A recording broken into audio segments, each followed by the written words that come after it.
coming back to school with me. We could have done it all so easily. Hi, my name is Craig Thompson Wood. I'm the board game teacher. Today we're taking a look at The Magic Labyrinth by Drei Magerspiel. And I know I butchered that name.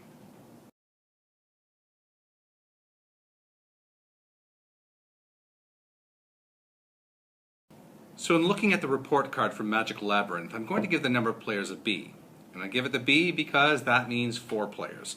This game plays up to 4 players, can easily accommodate 2 players or 3. I think the number of players doesn't actually matter in this game. It plays very well with any of those numbers. So it's a really nice game for up to 4 players. For the learning, I'm going to give the game a C. I think it's, again, one of those games, it doesn't teach any sort of curricular skills, but what it does teach is a lot of really good memorization skills in terms of remembering where you're going through this magical labyrinth, because the walls are invisible, so you have to remember where you've been, otherwise you're going to get knocked back to the start. And if you're not quite sure what I mean by that and how that plays out, well, you'll have to watch the extended video to make sure you're seeing the whole thing and how this game is played. But overall, as I'm saying, there's a lot of really great skills in terms of, the turn taking, the social skills, but also those memorization skills, which are sort of an important thing to be learning, which are then going to help in the learning of other skills as well. I think for what this game does teach, I think it teaches it very well. For fun, I'm going to give this game an A. I think this game is a lot of fun. In fact, I have had adults who have come to my home to play board games that have requested to play this too. So this isn't a game just for kids. I mean, on the back here it says is ages 6 to 99, and I honestly think that's pretty accurate. I mean, I think this game is fun for adults as well as for kids because of the way that things work out. And as I say, you're trying to navigate your way through an invisible labyrinth. It's pretty cool.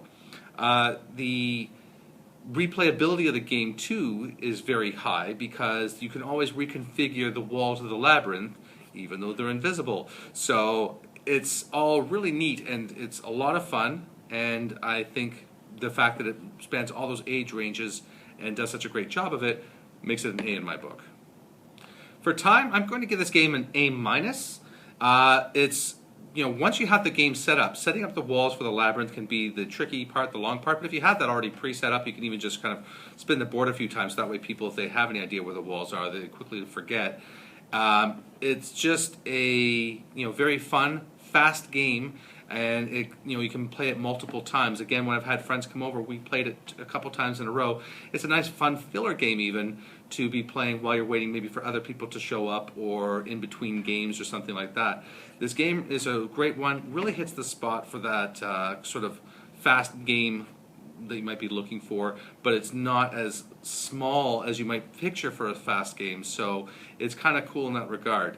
Very quick and easy to set up, well, except for the walls, but apart from that, quick and easy to set up, very easy to put away because you just throw everything back in the box again. The box is actually part of the whole component in the board.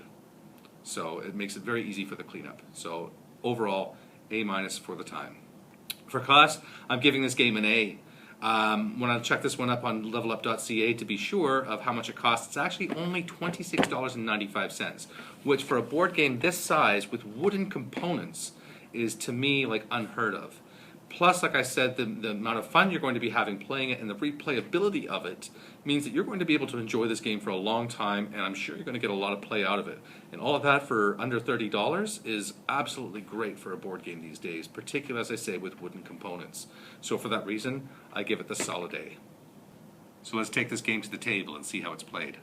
So in playing Magic Labyrinth, once you have the base set up, and you use the bottom half of the box, and there's little inserts that you slot the board into and everything, and you're then going to draw a token out of the bag, and you're going to match the picture on the token with symbols on the board, so it looks like a necklace or a ring of stones, which is here, so I'm going to put that there.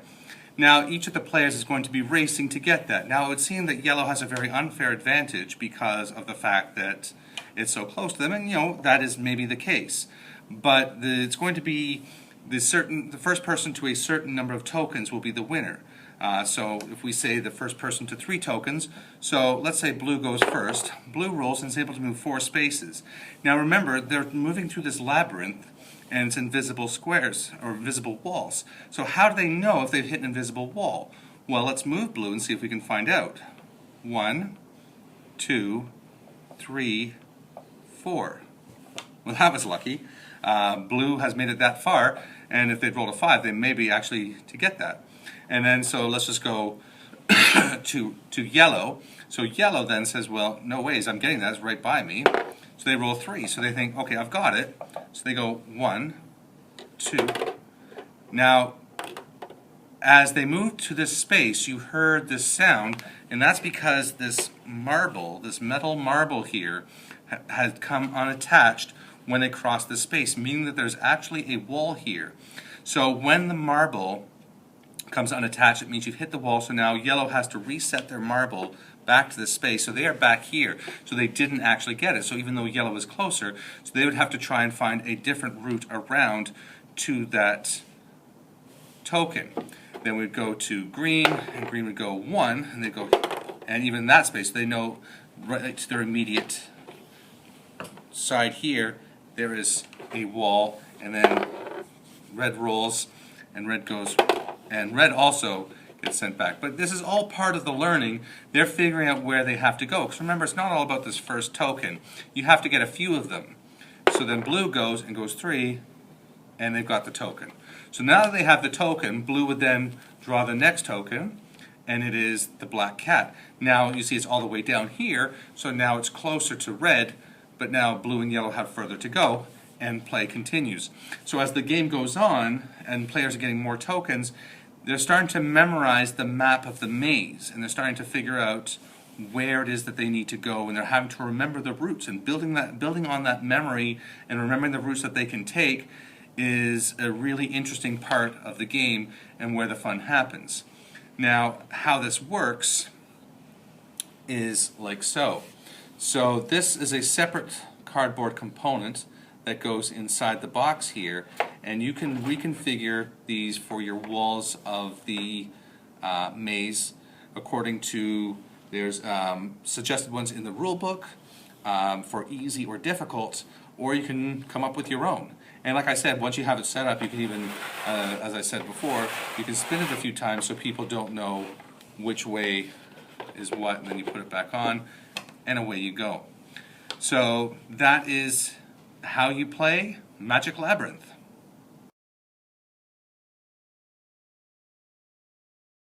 Well, that's going to wrap it up for Magic Labyrinth. If you have any questions about the game or any suggestions for games you might like to see on the channel, please leave me a message in the comment section below. If you have any ideas for things you might like me to talk about, be they pedagogical topics, theory, or other games, as always, just let me know and put a message in the comment section, and I'll be sure to respond. But until next time, I'm Craig Thompson with the Board Game Teacher saying, thanks for coming to the classroom.